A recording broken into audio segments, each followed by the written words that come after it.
ಆತ್ಮೀಯ ವಿದ್ಯಾರ್ಥಿಗಳೇ, ನಾವು ಕಳೆದ ಅವಧಿಯಲ್ಲಿ ಈಗಾಗಲೇ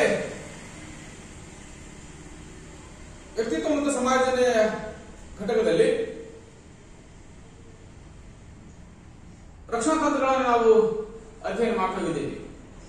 ಮಾನಸಿಕ ರಕ್ಷಣಾ ತಂತ್ರಗಳನ್ನು ನಾವು ಅಧ್ಯಯನ ಮಾಡ್ತಾ ಹೋಗಿದ್ದೀವಿ. ಅದರ ಮುಂದಿನ ಭಾಗವಾಗಿ ಘಟಕ 4 ಸಂಯೋಜನಾ ಶಿಕ್ಷಣ.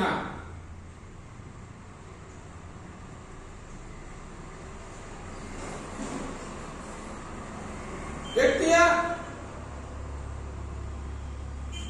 ಮೂಲಭೂತ ಅಗತ್ಯಗಳಲ್ಲಿ ಆಹಾರ, ಬಟ್ಟೆ, ವಸತಿ ಜೊತೆಯಲ್ಲಿ ಗುಣಮಟ್ಟದ ಆರೋಗ್ಯ ಮತ್ತು ಗುಣಮಟ್ಟದ ಶಿಕ್ಷಣ ನಾವು ಕಾಣಬಹುದು.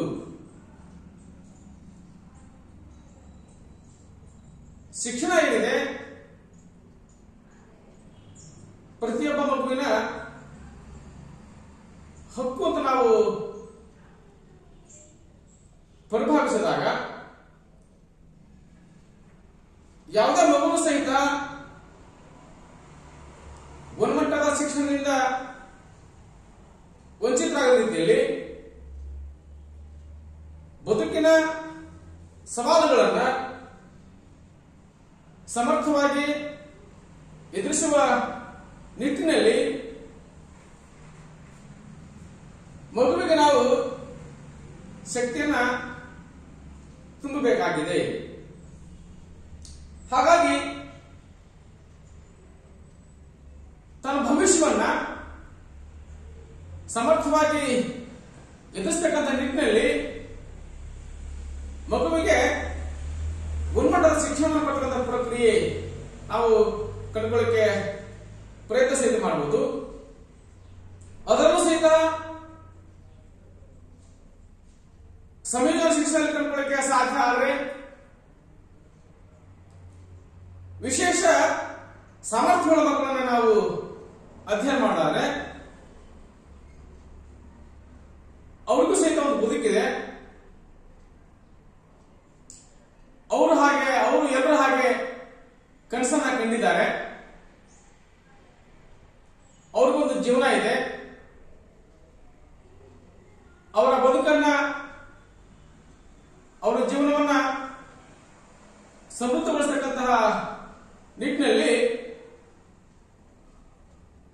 ಅವರಿಗೂ ಸಹಿತ ಶೈಕ್ಷಣಿಕ ಅವಕಾಶಗಳನ್ನು ಕಲ್ಪಿಸಿಕೊಡುವುದು ಅತ್ಯಂತ ಅವಶ್ಯಕ.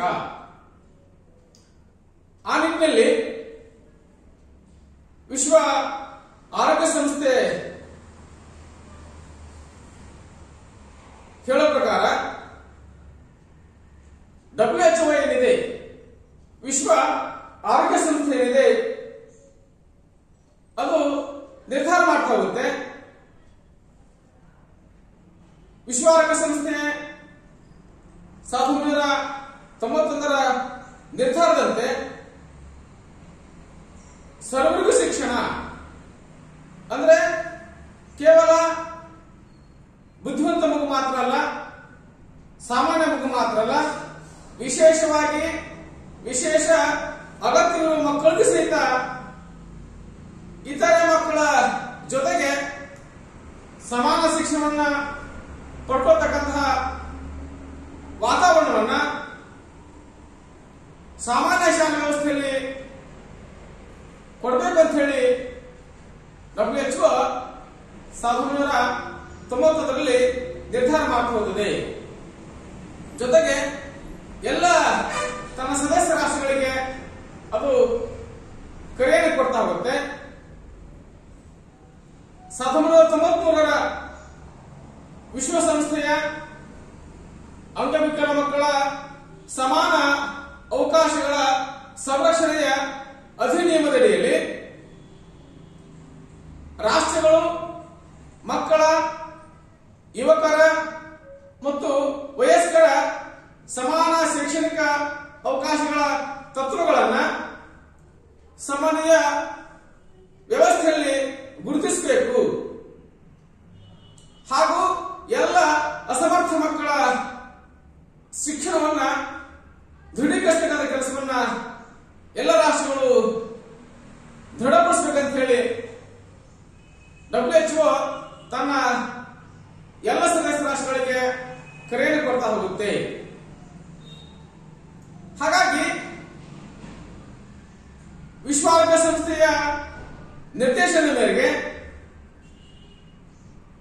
ಪ್ರತಿಯೊಂದು ಶಾಲೆಗಳು ಸಹಿತ ಸಮಾನ ಅವಕಾಶಗಳನ್ನ ಸಾಕಾರಗೊಳಿಸಬೇಕ ನಿಟ್ಟಿನಲ್ಲಿ ತಮ್ಮ ಶಾಲೆಗಳನ್ನ ಸಂಯೋಜಿತ ಶಾಲೆಗಳನ್ನಾಗಿ ಪರಿವರ್ತಿಸತಕ್ಕಂಥ ಕೆಲಸವನ್ನು ಮಾಡ್ತಾ ಹೋಗ್ತವೆ. ಶಿಕ್ಷಣ ತಜ್ಞ ಸಲಾಮಂಕ ಹೇಳೋ ಪ್ರಕಾರ ಪ್ರತಿ ಮಗು ಶಿಕ್ಷಣ ಪಡೆಯುವ ಮೂಲಭೂತ ಹಕ್ಕನ್ನು ಹೊಂದಿದೆ. ಆದ್ದರಿಂದ ವೈವಿಧ್ಯಮಯ ಆಸಕ್ತಿ, ಸಾಮರ್ಥ್ಯ ಮತ್ತು ಕಲಿಕಾ ಅವಶ್ಯಕತೆಗಳನ್ನು ಪೂರೈಸುವುದಕ್ಕಾಗಿ ಶಿಕ್ಷಣ ವ್ಯವಸ್ಥೆಯು ಕಾರ್ಯಕ್ರಮಗಳನ್ನು ವಿನ್ಯಾಸಗೊಳಿಸುವ ಮೂಲಕ ಅನುಷ್ಠಾನಗೊಳಿಸಬೇಕು. ಮತ್ತೆ ಮುಂದುವರೆದು ಹೇಳ್ತಾ ಹೋಗ್ತಾರೆ, ವಿಶೇಷ ಅಗತ್ಯವುಳ್ಳ ಮಕ್ಕಳ ಶಿಕ್ಷಣವನ್ನ ಸಾಮಾನ್ಯ ಶಾಲೆಗಳಲ್ಲಿಯೇ ಶಿಶು ಕೇಂದ್ರಿತ ಬೋಧನೆಯ ಮೂಲಕ ಇವರ ಅಗತ್ಯಗಳನ್ನು ಈಡೇರಿಸುವಂತಾಗಬೇಕಂತ ಹೇಳಿ ಶಿಕ್ಷಣ ತಜ್ಞ ಸಲಾಮಂಕ ಹೇಳ್ತಾ ಹೋಗ್ತಾರೆ. ಇನ್ನ ನಮ್ಮ ದೇಶದ ವಿಚಾರಕ್ಕೆ ಬಂದಿದ್ದೆ ಆದ್ರೆ ಭಾರತದ ಸಂವಿಧಾನದ ನಿರ್ದೇಶಕ ತತ್ವಗಳಲ್ಲೂ ಸಹಿತ ನಾವು ಸಮಾನ ಶಿಕ್ಷಣದ ಅವಕಾಶಗಳನ್ನು ಕೊಡ್ತಾ ಹೋಗ್ತೀವಿ. ಹಾಗೆ ಸಂವಿಧಾನದ ವಿಧಿ 45ರ ಪ್ರಕಾರ 6ರಿಂದ 14 ವರ್ಷದೊಳಗಿನ ಎಲ್ಲ ಮಕ್ಕಳಿಗೆ ಉಚಿತ ಮತ್ತು ಕಡ್ಡಾಯ ಶಿಕ್ಷಣವನ್ನು ನಾವು ಜಾರಿಗೆ ತರಲಿಕ್ಕೆ ಪ್ರಯತ್ನ ಮಾಡಿದ್ದೇವೆ. ಅದು ಕೇವಲ ಸಂವಿಧಾನ ಜಾರಿಗೆ ಬಂದ 10 ವರ್ಷಗಳಲ್ಲಿನೇ ದೇಶದ 6ರಿಂದ 14 ವರ್ಷದೊಳಗಿನ ಎಲ್ಲ ಮಕ್ಕಳಿಗೆ ಉಚಿತ ಮತ್ತು ಕಡ್ಡಾಯ ಶಿಕ್ಷಣ ಕೊಡಲಿಕ್ಕೆ ಪ್ರಯತ್ನ ಮಾಡಬೇಕಂತ ಹೇಳಿ ನಾವು ಸ್ಪಷ್ಟವಾಗಿ ಸಂವಿಧಾನದಲ್ಲಿ ಉಲ್ಲೇಖ ಮಾಡ್ತಾ ಹೋಗ್ತೇವೆ. ತದನಂತರದಲ್ಲಿ 1986ರ ರಾಷ್ಟ್ರೀಯ ಶಿಕ್ಷಣ ನೀತಿಯಲ್ಲಿ ನಾವು ಸ್ಪಷ್ಟವಾಗಿ ಹೇಳ್ತಾ ಹೋಗ್ತೇವೆ,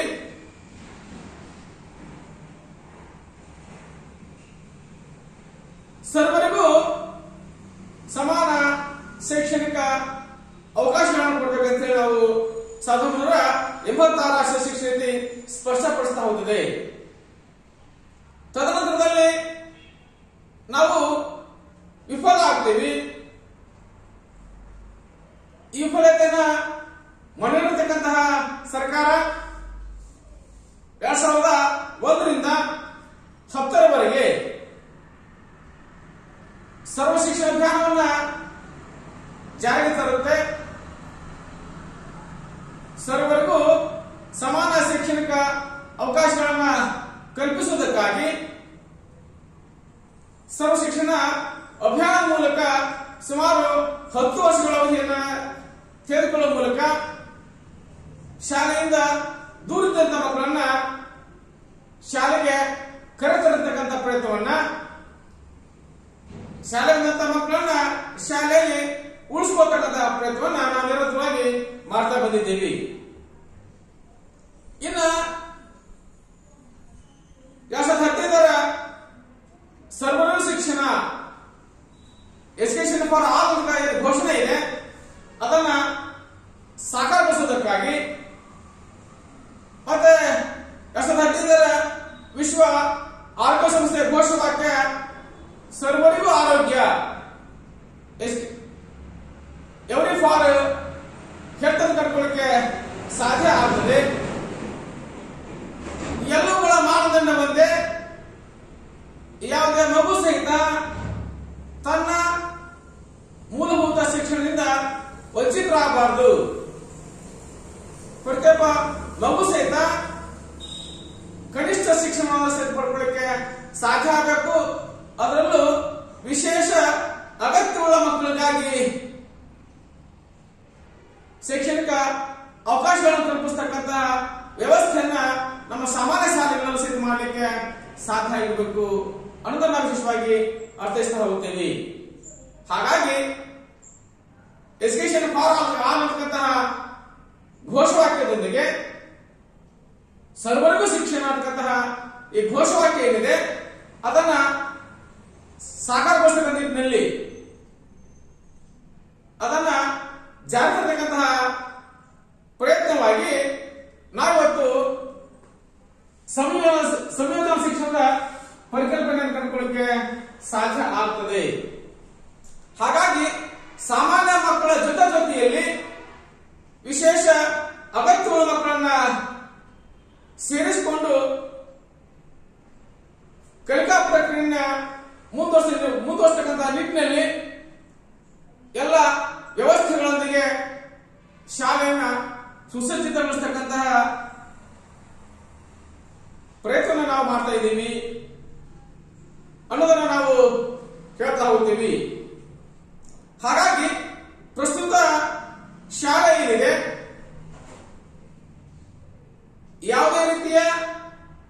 ಯಾವುದೇ ತರಹದ ಯಾವುದೇ ರೀತಿಯ ಸವಾಲುಗಳಂತ ಮಗು ಸಹಿತ ಶಿಕ್ಷಣದಿಂದ ವಂಚಿತರಾಗದ ನಿಟ್ಟಿನಲ್ಲಿ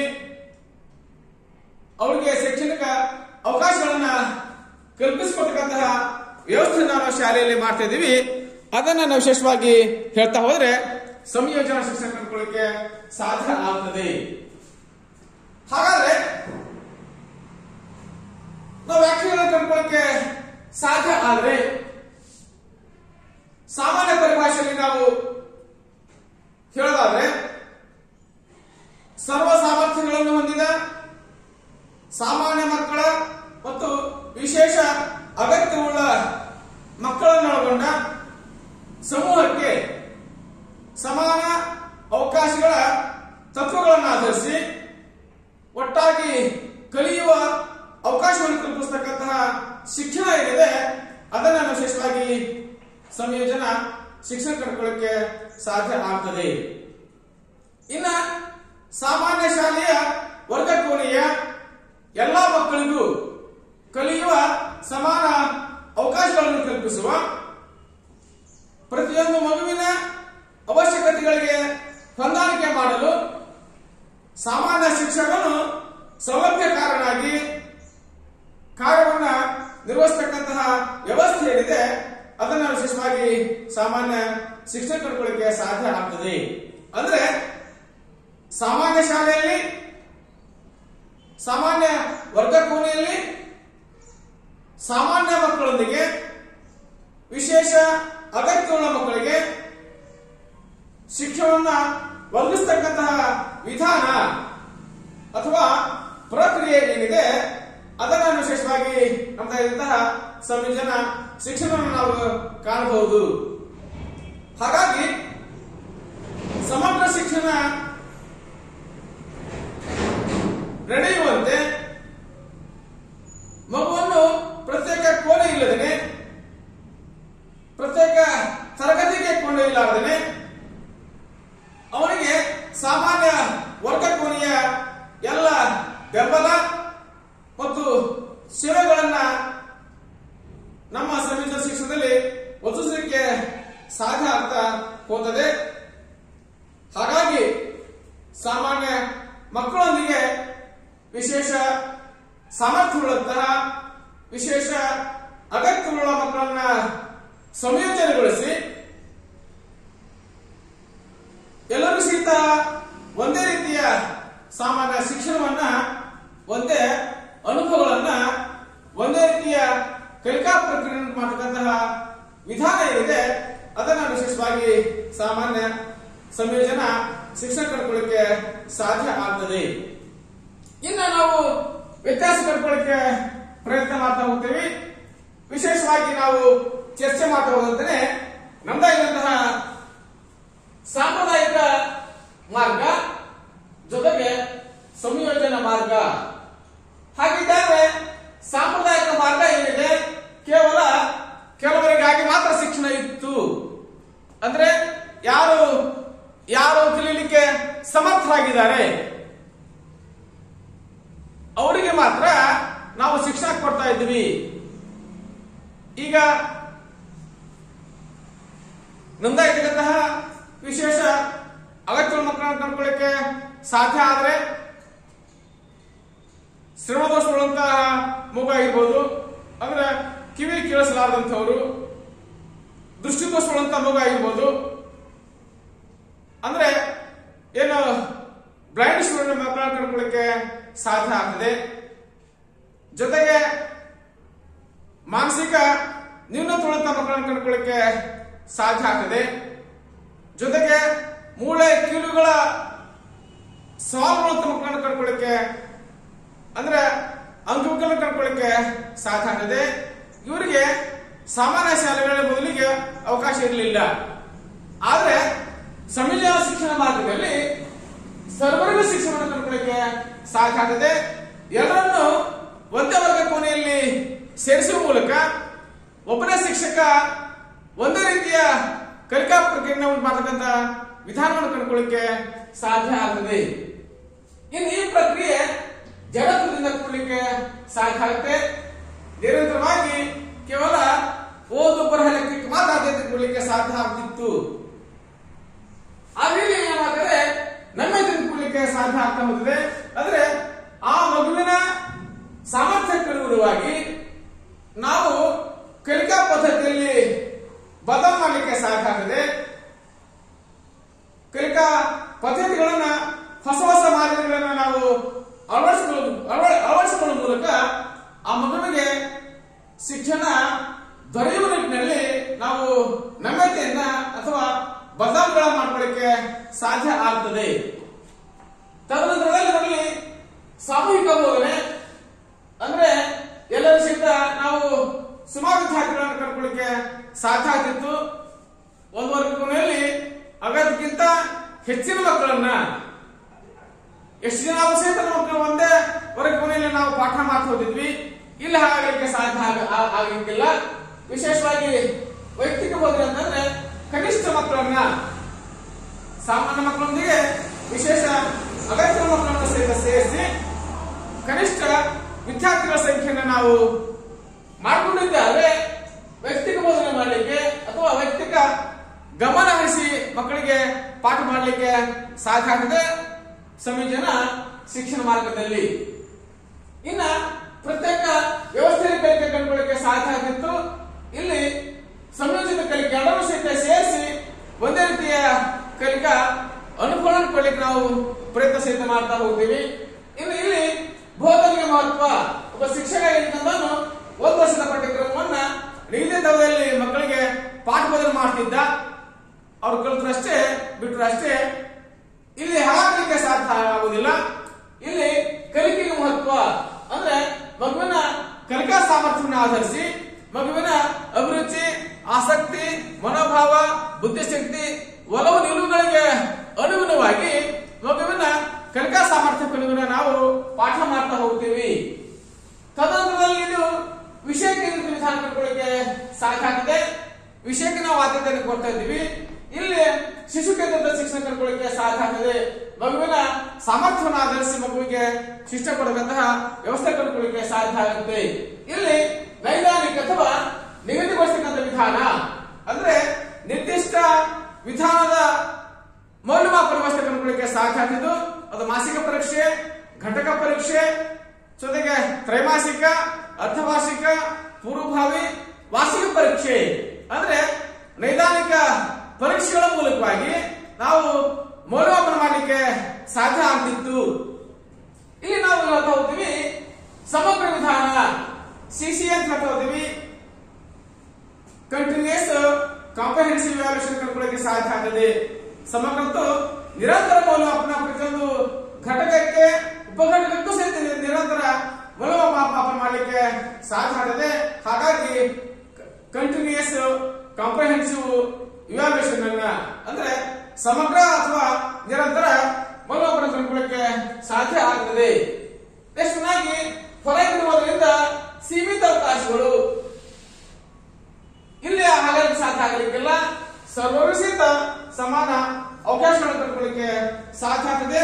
ಹಾಗಾಗಿ ಒಂದೇ ತರಗತಿಯಲ್ಲಿ ಒಂದೇ ವರ್ಗ ಕೋಣೆಯಲ್ಲಿ ಸಾಮಾನ್ಯ ಮಕ್ಕಳ ಜೊತೆಯಲ್ಲಿ ವಿಶೇಷ ಅಗತ್ಯವುಳ್ಳ ಮಕ್ಕಳಿಗೆ ಏಕರೂಪ ಶಿಕ್ಷಣ ಕೊಟ್ಟಿರುವಂತಹ ವ್ಯವಸ್ಥೆ ಏನಿದೆ ಅದನ್ನ ನಾವು ವಿಶೇಷವಾಗಿ ಸಂಯೋಜನ ಶಿಕ್ಷಣ ಕಂಡುಕೊಳ್ಳಿಕ್ಕೆ ಸಾಧ್ಯ ಆಗ್ತದೆ.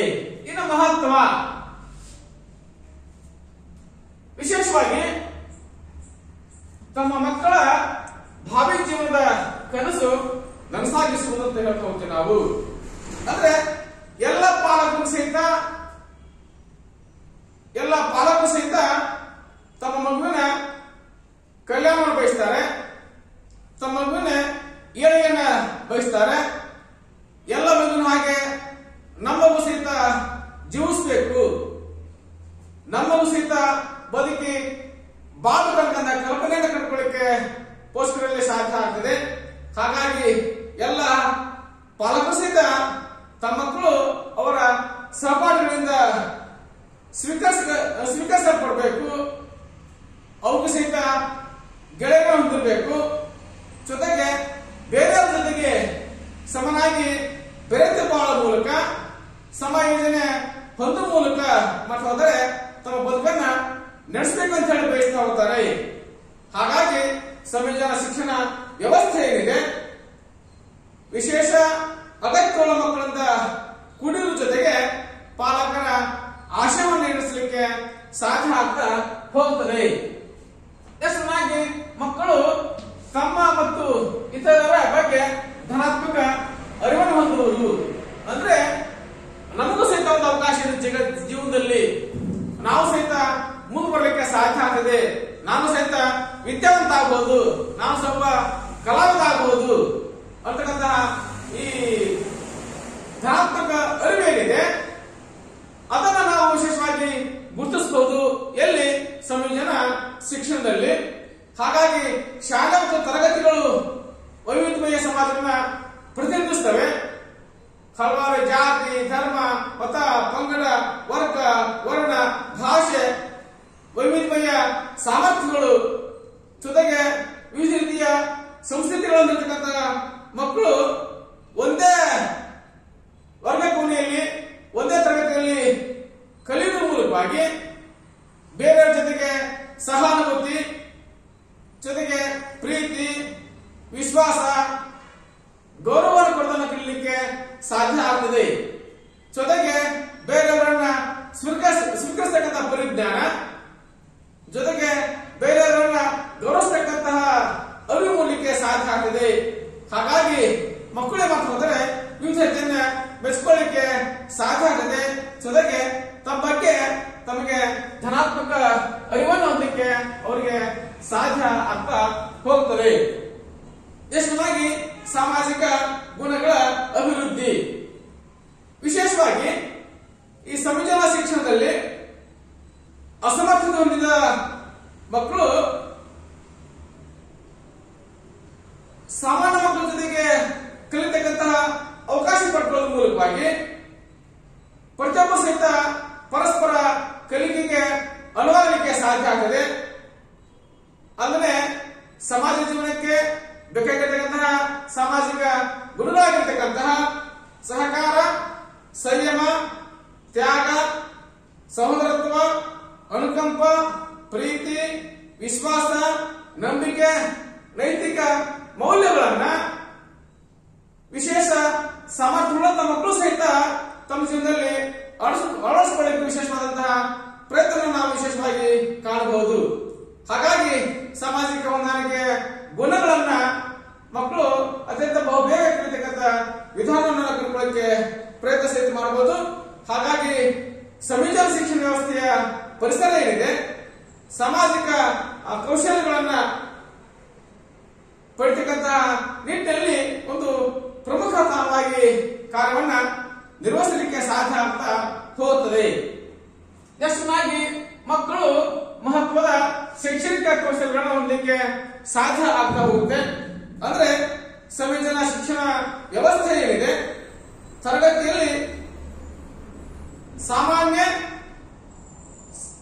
ಸಮರ್ಥವಂತ ಮಕ್ಕಳ ಜೊತೆಗೆ ವಿಶೇಷ ಅಗತ್ಯಗಳ ಮಕ್ಕಳು ಸಹಿತ ಕೂಡಿ ಕಲಿಯೋದ್ರಿಂದ ವಿಕಲಾಂಗ ಚೇತನ ಮಕ್ಕಳ ಜೊತೆ ಕೂಡಿ ಓದತಕ್ಕಂತ ಹವ್ಯಾಸಗಳನ್ನ, ಬರೀತಕ್ಕಂತ ಗಣಿತದ ಸಮಸ್ಯೆಗಳನ್ನು ಬಿಡಿಸುವುದನ್ನು ಕಲಿಯಲಿಕ್ಕೆ ಸಾಧ್ಯ ಆಗ್ತದೆ. ಹಾಗಾಗಿ ಸಾಮಾನ್ಯ ಮಕ್ಕಳ ಜೊತೆಗೆ ಈ ಎಲ್ಲವುಗಳನ್ನ ಕಲಿಯುವ ಮೂಲಕವಾಗಿ ಇತರರಂತೆ ಗರಿಷ್ಠ ನಿರೀಕ್ಷೆಗಳನ್ನ, ಅಂದ್ರೆ ನಾವು ಸಹಿತ ಸಾಮಾನ್ಯ ಮಕ್ಕಳಷ್ಟೇ ಸಾಮರ್ಥ್ಯ ಹೊಂದಲಿಕ್ಕೆ ಸಾಧ್ಯ ಆಗ್ತದೆ ಅಂತಕ್ಕಂಥ ಧನಾತ್ಮಕ ಅರಿವನ್ನ ಹೊಂದುವ ಮೂಲಕ ಉತ್ತಮ ಬೋಧನೆಯ ಮೂಲಕ ಅಸಮರ್ಥ ಮಕ್ಕಳು ಸಹಿತ ಶೈಕ್ಷಣಿಕ ಸಾಮರ್ಥ್ಯಗಳನ್ನ ಅಥವಾ ಶೈಕ್ಷಣಿಕ ಕೌಶಲ್ಯಗಳನ್ನ ಪಡ್ಕೊಳ್ಳಿಕ್ಕೆ ಸಾಧ್ಯ ಆಗ್ತದೆ. ಹಾಗಾಗಿ ಹೇಳ್ತಾ ಹೋಗ್ತೀವಿ, ಪ್ರಮುಖ ಸ್ಕಿಲ್ಸ್ ಆಗಿರ್ತಕ್ಕಂತಹ ರೀಡಿಂಗ್, ರೈಟಿಂಗ್, ಅರ್ಥಮೆಟಿಕ್ ಅನ್ನ, ಅಂದ್ರೆ ಓದ್ತಕ್ಕಂಥ ಕೌಶಲ್ಯ ಜೊತೆಗೆ ಬರೀತಕ್ಕಂಥ ಕೌಶಲ್ಯ ಜೊತೆಗೆ ಗಣಿತದ ಸಮಸ್ಯೆಗಳನ್ನ ಅದರಿಂದ ಸಹಜವಾಗಿ ಬಿಡಿಸ್ತಕ್ಕಂತಹ ಸಾಮರ್ಥ್ಯಗಳನ್ನು ಮಕ್ಕಳು ಕಲಿಯಲಿಕ್ಕೆ ಸಾಧ್ಯ ಆಗ್ತಾ ಹೋಗುತ್ತದೆ. ಯಶವನ್ನಾಗಿ ಎಲ್ಲ ಮಕ್ಕಳು ಒಗ್ಗೂಡಿ ಕಲಿತಕ್ಕಂಥ ವ್ಯವಸ್ಥೆ. ಹಾಗಿದ್ದರೆ ಒಂದು ತರಗತಿಯಲ್ಲಿ ಎಲ್ಲ ಮಕ್ಕಳಿಗೂ ಕಲಿಯಲಿಕ್ಕೆ ಅನುಕೂಲ ಆಗತಕ್ಕಂಥ ನಿಟ್ಟಿನಲ್ಲಿ ಇದರ ತಳಹದಿ ಕಲ್ಕೊಳ್ಳಿಕ್ಕೆ, ತಾತ್ವಿಕ ಹಿನ್ನೆಲೆ ಕಲ್ಕೊಳ್ಳಿಕ್ಕೆ ಸಾಧ್ಯ ಆಗ್ತದೆ. ಹಾಗಾಗಿ ಎಲ್ಲ ಮಕ್ಕಳು ಸಹಿತ ತಮ್ಮದೇ ವೇಗದಲ್ಲಿ ತಮ್ಮ ಸಾಮರ್ಥ್ಯಗಳಿಗೆ ಅನುಗುಣವಾಗಿ ತಮ್ಮದಾಗಿರುವಂತಹ ವಿಶಿಷ್ಟ ವಿಧಾನದಲ್ಲಿ ಕಲಿಕೆಯನ್ನ ಪೋಷಿಸತಕ್ಕಂತಹ ವಾತಾವರಣದಲ್ಲಿ ಕಲಿತಕ್ಕಂತ ಪ್ರಯತ್ನ ಸಹಿತ ಮಾಡ್ತಾ ಹೋಗ್ತಾರೆ. ಹಾಗಾಗಿ ನೋಡ್ತಾ ಹೋಗ್ತೀವಿ, ಎಲ್ಲ ಮಕ್ಕಳು ಸಹಿತ ಒಗ್ಗೂಡಿ ಕಲಿಯಲಿಕ್ಕೆ ಸಾಧ್ಯ ಆಗ್ತಾ ಹೋಗ್ತದೆ. ಅಂದ್ರೆ ಸಾಮಾನ್ಯ ಮಕ್ಕಳ ಜೊತೆಗೆ ವಿಶೇಷ ಅಗತ್ಯವಿರುವಂತ ಮಕ್ಕಳಾಗಿರ್ಬೋದು, ಅಂದ್ರೆ ಅಂಗವಿಕಲ ಮಕ್ಕಳನ್ನು ಕರ್ಕೊಳ್ಳಿಕ್ಕೆ ಸಾಧ್ಯ ಆಗ್ತದೆ, ಮಾನಸಿಕ ಅಸ್ವಸ್ಥರ ಕರ್ಕೊಳ್ಳಿಕ್ಕೆ ಸಾಧ್ಯ ಆಗುತ್ತೆ, ಜೊತೆಗೆ ಶ್ರವಣದೋಷ ಮಕ್ಕಳನ್ನು ಕರ್ಕೊಳ್ಳಿಕ್ಕೆ ಸಾಧ್ಯ ಆಗುತ್ತೆ, ಜೊತೆಗೆ ದೃಷ್ಟಿದೋಷ ಮಕ್ಕಳನ್ನು ಕರ್ಕೊಳ್ಳಿಕ್ಕೆ ಸಾಧ್ಯ ಆಗುತ್ತೆ, ಜೊತೆಗೆ ಕಲಿಕೆಯ ಸವಾಲುಗಳನ್ನು ಮಕ್ಕಳನ್ನು ಕರ್ಕೊಳ್ಳಿಕ್ಕೆ ಸಾಧ್ಯ ಆಗ್ತದೆ. ಸಾಮಾನ್ಯ ಮಕ್ಕಳ ಜೊತೆಗೆ ಈ ಎಲ್ಲ ವಿಶೇಷ ಅಗತ್ಯವುಳ್ಳ ಮಕ್ಕಳು ಕೂಡಿ ಕಲಿಯುವುದರಿಂದ ಎಲ್ಲರೂ ಸಹಿತ ಒಗ್ಗೂಡಿ ಕಲಿತಕ್ಕಂತಹ ಅವಕಾಶವನ್ನು ನಾವು ಇಲ್ಲಿ ವಿಶೇಷವಾಗಿ ಕಾಣಬಹುದು. ಎಲ್ಲರಿಗೂ ಧನ್ಯವಾದಗಳು.